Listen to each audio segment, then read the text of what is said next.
Hello everyone, my name is Brian Smith. I am the Manager of Customer Engagement here at Samsara. Thanks for calling in. I really appreciate your time here. What I wanted to do during today's presentation is really talk about getting ready for the ELD mandate and kind of getting the most out of the Samsara Driver App. I'll have Ches with me supporting on the question line, so we won't be unmuting the phone lines, but if you have questions throughout the presentation, send them his way, and we'll have time for Q&A at the end where we'll kind of aggregate some of the common themes. But with that, I'll jump right in. So the objective today really is kind of getting ready for the mandate, what you need to know, signing into the driver app, understanding the DVIR process because it's within the driver app, how your drivers will be managing their hours of service, and then just updating their duty statuses in general. So getting ready, steps that you can take to get ready. Updating your carrier and DOT information within the dashboard. So within your settings page, there's a DOT hours of service button. You'll want to make sure that your information is up to date because the information that's stored there is what will carry over to the logs for your drivers during inspection. You'll also want to make sure that their driver's license state and number information is updated. That is pulled individually from each driver account, again within settings. And will ultimately be made visible on the logs, so that has to be in there. If you haven't done so, make sure you've uploaded all your drivers. We can obviously help with that through the support line, but you'll want to make sure that they're all added to the system if you've maybe brought on some more drivers since you first started up with the system. And then general testing is recommended. Learning a process and getting ready for the mandate can be daunting, and so kind of walking through the day-to-day with drivers, similar to what we'll do in today's session, can be very helpful. And then the last part that I want to call out in terms of steps that you can take within our system is connecting to your Wi-Fi hotspot. And so this is more of a reminder than anything else, but the gateway that came with your purchase has a 500 megabyte data plan that can be enabled, and so for scenarios where you may expect that your drivers are in a remote location, your tablets might not always be able to call out, there is the option of the mobile Wi-Fi hotspot. And again, I would encourage that you reach out to support or your account rep to learn more about how that works. There are a number of required features that come with this rollout and our functionality, and so I want to call out those specifically as being required for the mandate so you understand why the system works the way it does. Driver approval of carrier edits ensures that the driver is the final certifier of his or her logs, and I'll walk through what that looks like. Log editing requiring remarks is also required, and so in the event that an edit is made to a log, a remark will be required, and I'll show you what that looks like.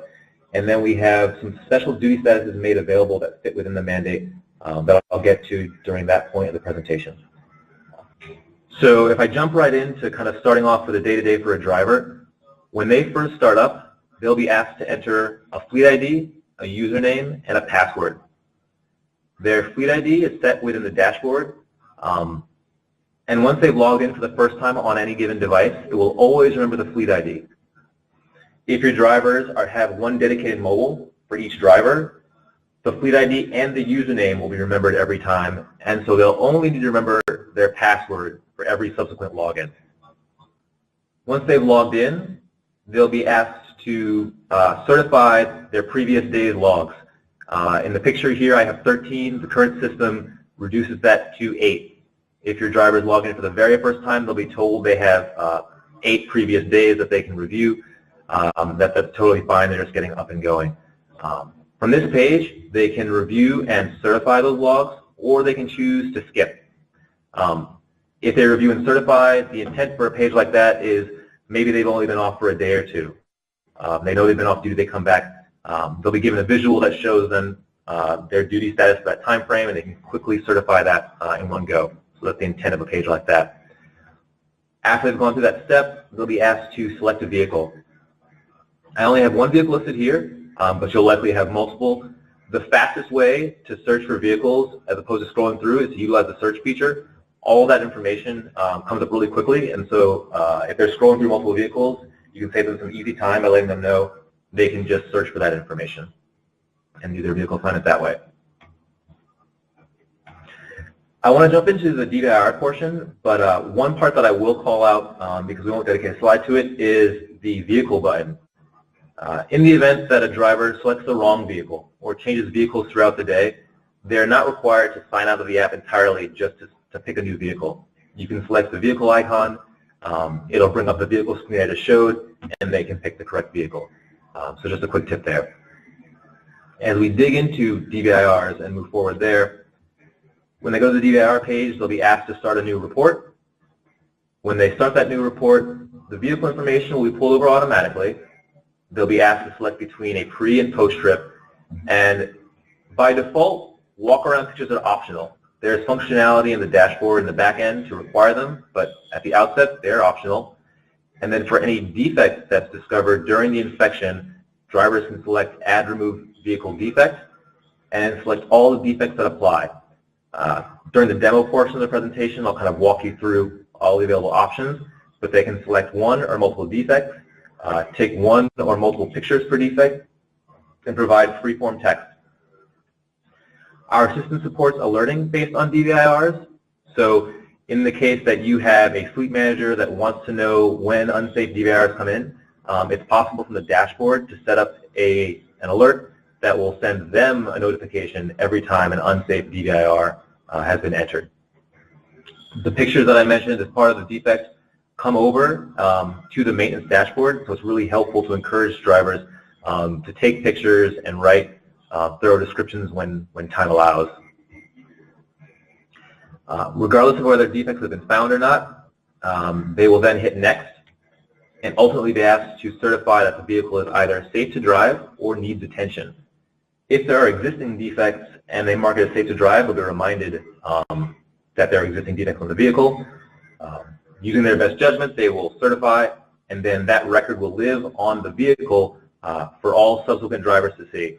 So I'll show you this in the demo portion, but when you log in as a driver, you see a history of all the previous DVIRs. And then this graphic simply highlights how the DVIR entered here carries over to the the maintenance dashboard. As we move on to the hours of service portion and setting duty statuses, that's found in the HOS button. And when the driver clicks this, they're brought into their hours of service dashboard. I'll start off by explaining that this dashboard is solely intended for the use of the driver for the management of their hours. During an inspection, there's no need for them to share this with an inspector. This is purely for their personal use. If I go through the different portions here, they can update their duty status by hitting the icon up here. They can see their available time until break, their shift and cycle time utilizing the rings here. They can navigate to their logs in two ways. Click the log button here, or go to a specific day down here. They can scroll down to a history of 8 days total. Any days that have the red pencil here are days that are uncertified. Any days that have the green check mark are certified days. They can utilize the transfer logs button here, which will allow them to email their logs upon request.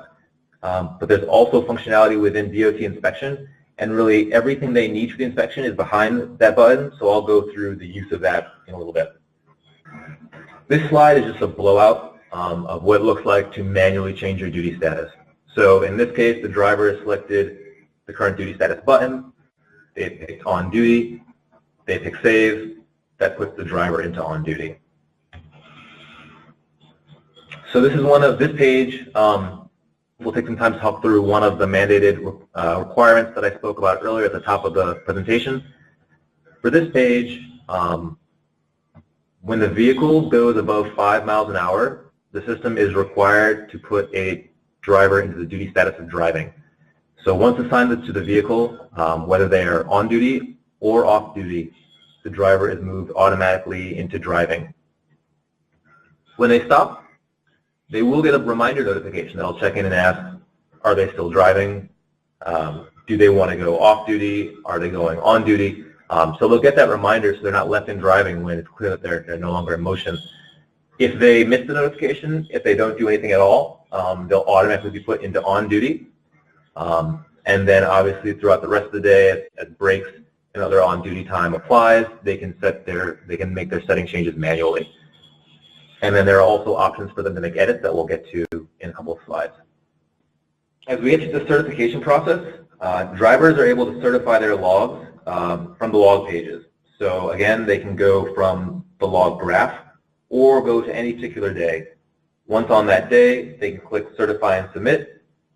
When they click that button, they'll be shown a required text of, I hereby certify that my data entries and my record of duty status for this 24-hour period are true and correct. They'll click Agree and Submit, and they'll certify the logs for that day. Something that's worth dedicating a specific slide for is a follow-up on the automatic drive time duty status. It's really important that drivers, for the end of the day, sign out of the app, and specifically using the sign out button.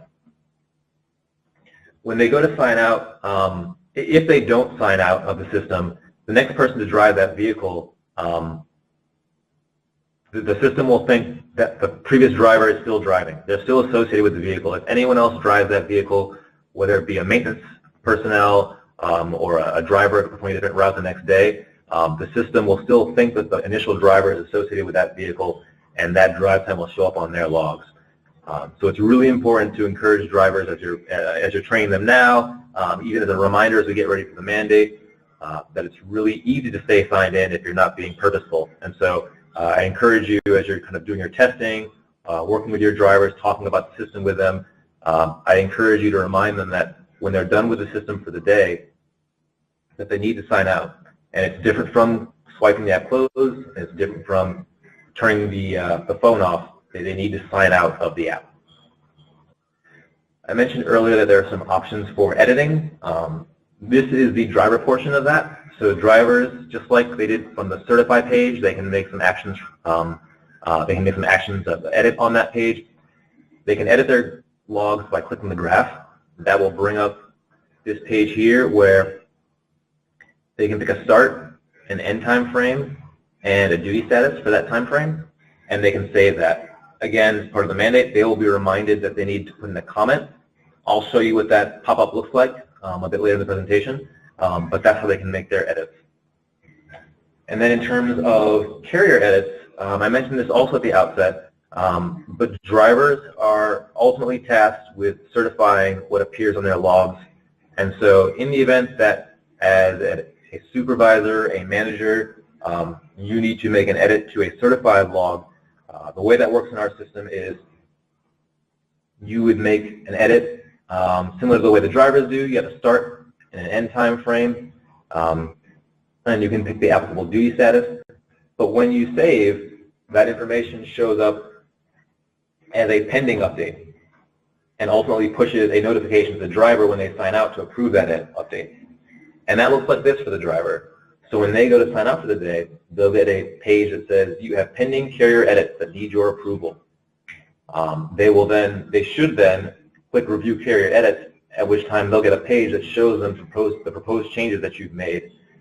The best way to handle this entire scenario is to have a process in place where if they sign off on the carrier edits, that'll change it immediately on the dashboard and everything goes through. If they have issued those edits, both you as the manager and the driver should be working together to figure out, well, what should the right value be before they reject those edits. DOT inspection. So I mentioned that everything that the driver needs for inspection is behind the DOT inspection page. From this page, they can navigate between previous and future pages using the arrows at the top. All the required information in terms of who the driver is, who they drive for, and the ELD provider are provided here. This information is from my personal device, but it'll all be loaded up in the log when presented, as well as all of the appropriate duty statuses. Drivers are able to transfer their logs from this page as well, which is why I recommend they do it from here as opposed to the previous page. By clicking the Transfer Logs button, they have the option of either email or wireless web services. We'll be setting up a button within this icon that allows drivers to single button press send their information to a central location selected by the FMCSA, at which point an inspector can follow up with that data at a later time. The presentation process is simple in itself. the part that I want to spend a bit more time for on this slide is some of the required in-cab materials that you need to have for the inspection. So along with just being able to present the logs on the device, the driver or the vehicle must have in-cab an ELD solution manual and our DOT inspection card. If those haven't been sent your way yet, they'll be on the way. I would suggest that you reach out to your account rep on that issue, but those are something that will be provided by Samsara for you. They're basically both an overview of how to use the solution. In many ways, they cover a lot of what we're talking about today in terms of navigating the app, certifying your logs, and other basic functionality. And the DOT inspection sheet points out all the various features on the DOT inspection page. So there should be one of those per vehicle, and we can help you to get that done. The last part that I'll call on this page is the 8 spare paper logs. The mandate requires that you have on hand at least 8 spare paper logs. The most likely scenario that you would use these would be in the event that there is an issue with the ELD, whether there be a gateway issue, a cabling issue, whatever it may be. The mandate allows for an 8-day grace period of paper logs, and so we would work with you in that period to get up and going again, but you need to have, the driver needs to have those 8 spare paper logs in the vehicle at all times. I mentioned earlier a couple of special duty statuses that I'll kind of spell out here. So both of these statuses are configurable on individual drivers and be made available as necessary from within the dashboard. The yard move duty status allows for scenarios where you are repositioning vehicles or driving on your own private property. You are able to select yard move in advance of driving the vehicle, and then as a driver, your logs would show up as on duty, not driving.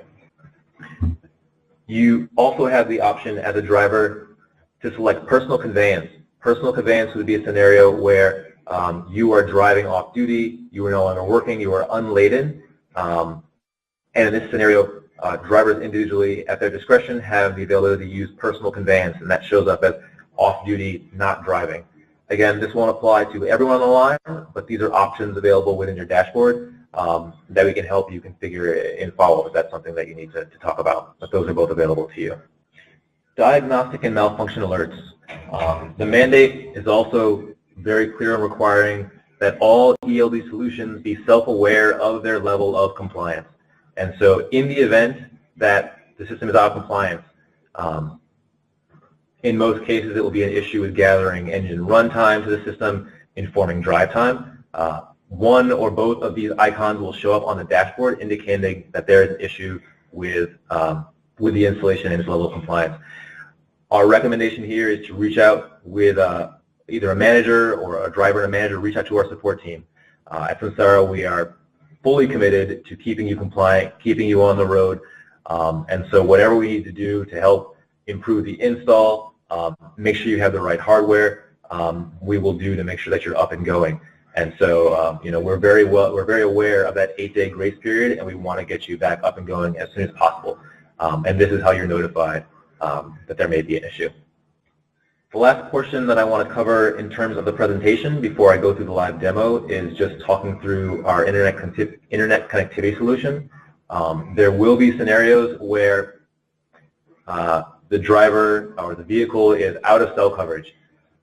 In those scenarios, the gateway is still connected to the diagnostic port and collecting engine runtime, and the tablet device, the mobile device, is still able to respond to the driver's command. So in that way, the system never goes down. And when cell coverage is restored, the data then resyncs and populates in the dashboard for you to view and manage as necessary. The only other part that I'll call out for scenarios like this is a couple of slides ago I mentioned that drivers need to log out after every day, need to sign out. The one scenario where that's not recommended is signing out in areas where there is no cell coverage.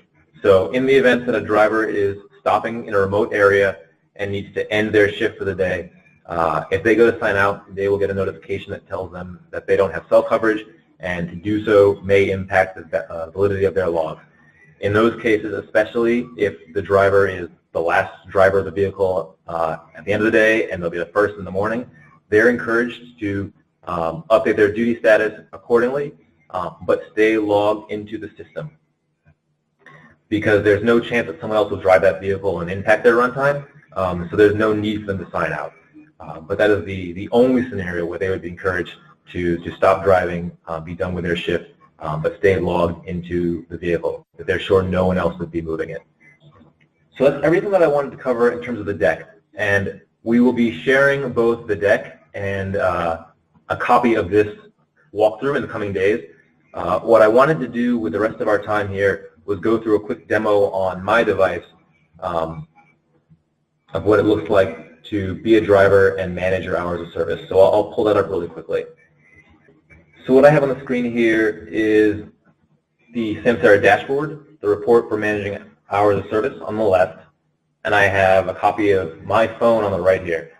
My phone is not connected to a vehicle, so there'll be some pieces of data that don't come through, but the idea is to kind of give you a sense of what the driver goes through in the app. So if I log in, I've got my fleet ID, my username, and then my password.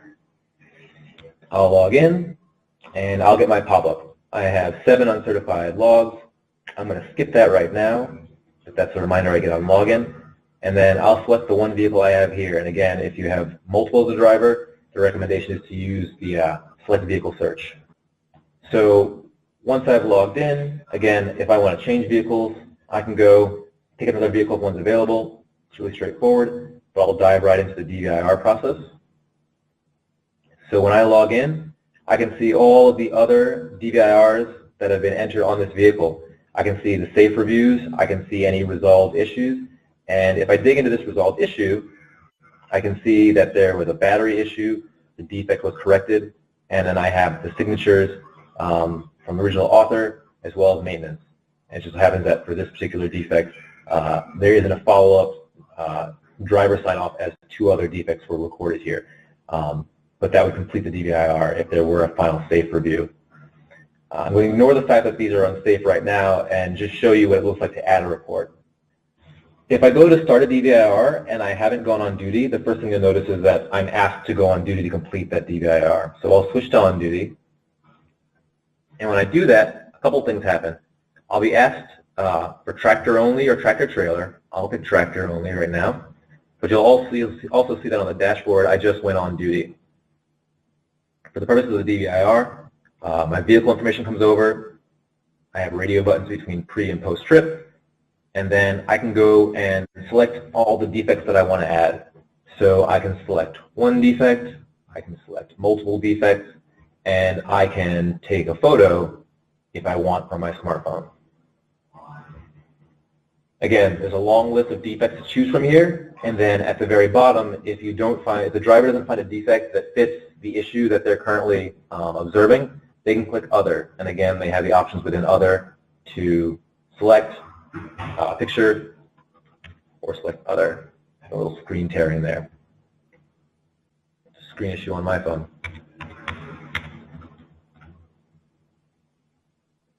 I'm going to sign back in. I have my uncertified log notification. Again, I'll skip that. I want to go back into DVIR because I just want to show you how the process ends. I've signed out. I'm going to go back in. After all the defects I enter or don't enter, I can then hit Next. And again, if I go to enter that the vehicle is safe, I'm going to remind it of past defects. And I can also say that it's unsafe. I'm going to back out of both entirely. In this case, that's how that flow works. The next part that I want to show is the hours of service portion. So here you can see a couple of things. You can see that I'm already on duty. And I'm on duty because I started my DVIR. And I've already chipped into a little bit of my time before my first break. But you can see that I have all of these logs currently uncertified. So I can go into Monday, for instance, click into Monday, and that's one way to navigate to Monday. So I can then click into the graph. I can pick a start and end time. So let's just say something like 2 a.m. to 4 a.m. is my on-duty time. I'll save that. and I'll get this error that I'm missing a description to describe that. So I can scroll down now. On duty this morning, save that.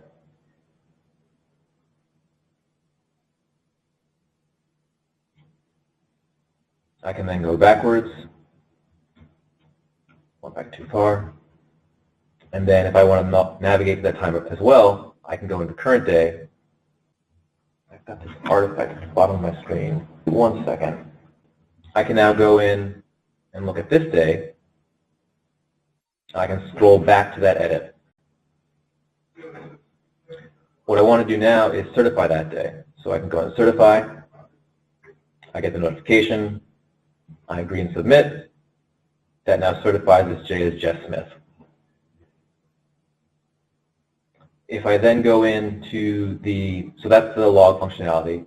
I mentioned the transfer log functionality so you can see the email prompt they get there, but really drivers should be using DOT inspection for all of this.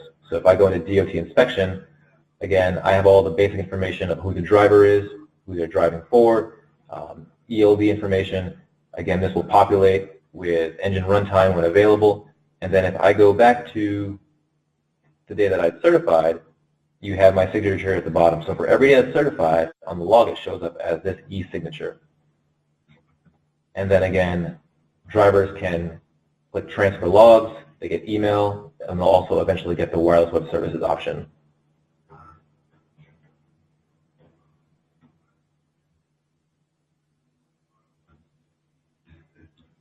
The last part that I want to show for this portion is we have a certified log for Monday.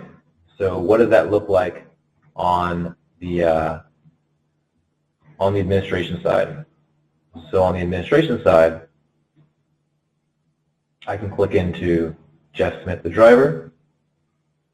We know that we certified Monday, and I can now recommend an edit to the certified log. So I'll say that the on-duty period actually lasted from, I'll add 2 more hours, 4 to 6 a.m.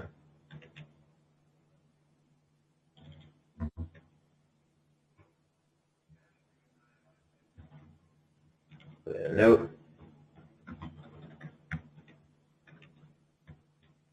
And then I will go and save that. You'll see that it saves, but there hasn't been a change just yet. And what I'm waiting for is exactly this show pending edits. And so you'll now see that additional pending recommendation, but it's still pending. The certification still stands as is.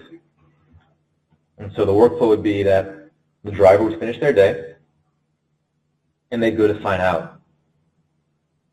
And when they sign out, they see that you have pending carrier edits that need your approval. They can then review those carrier edits. Again, this would populate with engine runtime when available, not in the carrier scenario that I have for my case, but they can accept, edit, and recertify, and that certifies that change. I added in some extra time there, but you can see also as it saved, we had an extra 2 hours here that are added to the log. So that's been updated, but it still remains certified. Then as the driver, I can sign out. I have other uncertified logs I can touch right now, but no more edits. And then I sign out of the system. And then as an administrator, when I go back to the top, I'm off duty. Jeff Smith's off duty. There are a couple other things that I wanted to mention before we kind of wrap up and open it up for questions. There are 2 other reports that I just want to make you aware of. I won't put through them on my account. There won't be data to review, but the hours of service violation report is a really helpful report that you can utilize to just search violations by driver.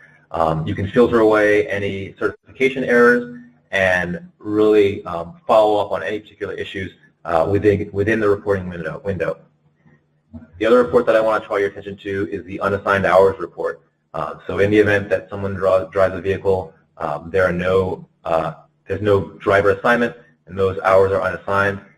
You can go to this report, click into assign, and if you know who's driven during that time frame, if you know whose route that was, you can assign those hours that way.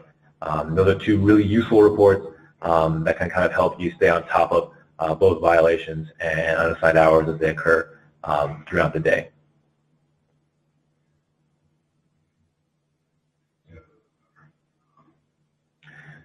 So that's everything that I wanted to cover as part of the presentation. I know we've got some questions that have come in, so so I'll go through those. Let me just, I've got a window here that I've got to expand a bit. So the first question that I got was, how does a mechanic view DVIRs? So on the maintenance side, mechanics view DVIRs from the maintenance page, so I can show you that from within my account. And there are a couple things that are worth explaining. So first I'll talk about the basic setup of mechanics. So for those who may not know, as you're setting up admins to your system, if you want to add someone to your org, it is possible to add a purely maintenance role. So if you have someone within maintenance and all they need to do is have access to the DVIRs, you can set them up that way, and they have a limited view of fleet and then a full view of maintenance. If I then head over to maintenance, I can go to DVIRs, and then I'm going to expand the time frame here because I know I have some past DVIRs in this account. And so this is where maintenance would view that DVIR. And so for the unsafe issues that I saw on the phone, you can see the exact same thing here. These are the last two unsafe ones. You know any defects that come in because they have this icon here. And so if we dig into any one of these, you can see that I wrote up a DVIR, I said it was a broken headlight, I took a sample picture, but you have the signature there. And then for any resolved issues, I think I want to go back actually a little bit farther than this. For any resolved issues, I have something like this, where the issue initially came in for a broken headlight. You have the signature here. The follow-up review at the mechanic, in this case it was my email address, signed off on that issue. And then the next driver to get in, Jeff Smith, the driver from the fleet earlier, also reviewed that issue. And so when you go back out, you can see that workflow here. You have the initial resolved issue, and then you have it being marked as safe going forward. And that's how that flow works. The next part that I'll dig into is, can fleet managers select usernames and passwords for drivers? So yes, you can. There are a number of options that you have for selecting usernames and passwords for drivers. So if we go into settings and we go down to drivers, I have 3 drivers here, and you can set up drivers in a couple of ways. You can add them individually.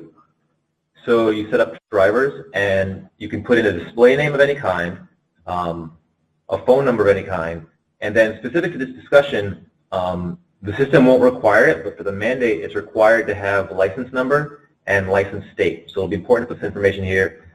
You can also have the option of tagging of drivers, but to answer the specific question, username and password will be set here. A lot of times, I'll see customers take names and numbers that drivers are already familiar with, so some combination of employee ID and maybe first name, last initial.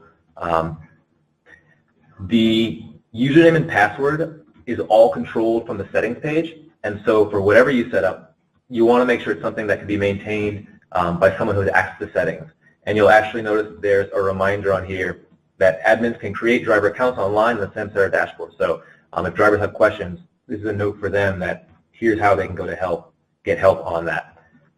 The other option is a bulk upload of your drivers. So what you can do is, I like to do a bulk download of a few drivers that I have in the system already, and with that you'll get kind of a view of all the columns that can be entered, and there you can change username, password, name, you can add tags, you can set the duty statuses, so personal conveyance, yard move, all of that can be done in bulk from the bulk operation. And in the back end of the system, each driver gets a unique ID that goes with their username. So because your username serves as a signature for the mandate, you can't have duplicate usernames. That's one thing to look out for, and you'll get a notification that tells you have duplicate usernames. Another thing to be aware of if you're using the bulk feature is you can't have duplicate license numbers. There'd only be one license per one user. So these are things to kind of just be aware of before you try to upload. The system will tell you, but it's looking out for those other things to make sure that you're not putting in duplicate information and possibly confusing the system when you're actually presenting logs and they don't match what might actually be in the field. There was also I got something that came in about the DVIRs. I want to go back for that. Go back to Fleet really quickly. Maintenance. If I go to DVIRs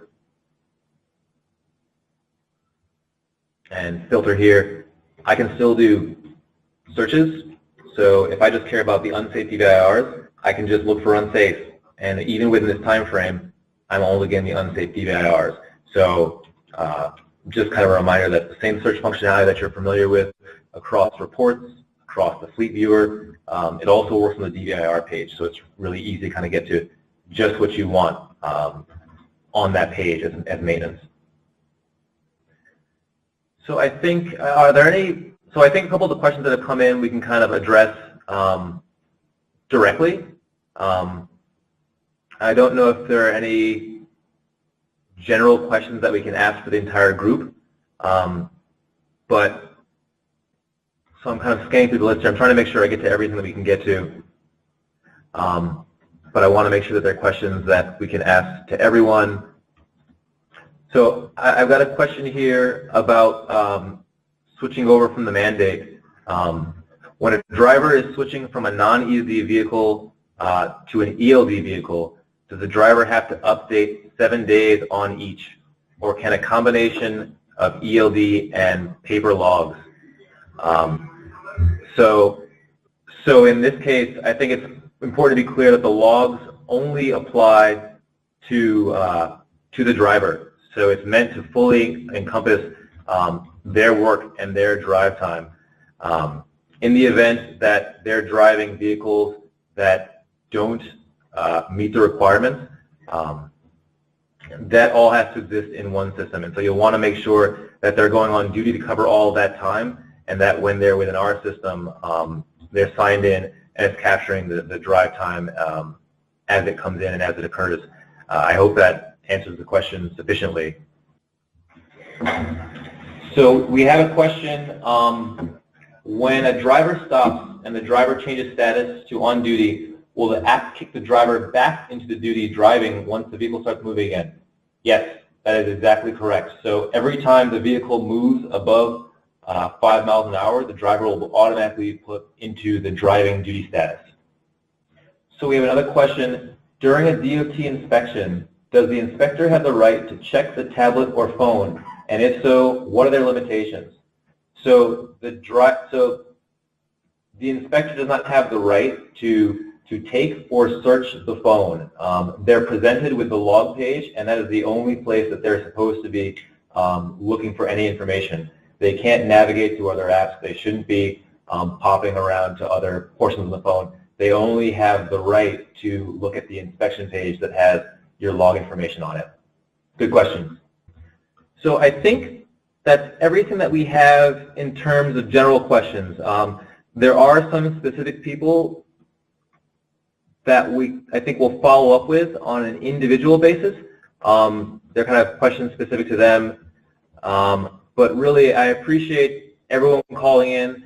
I hope this was informative. We'll be doing another session tomorrow at the same time, and we'll be sending out a brief survey afterwards.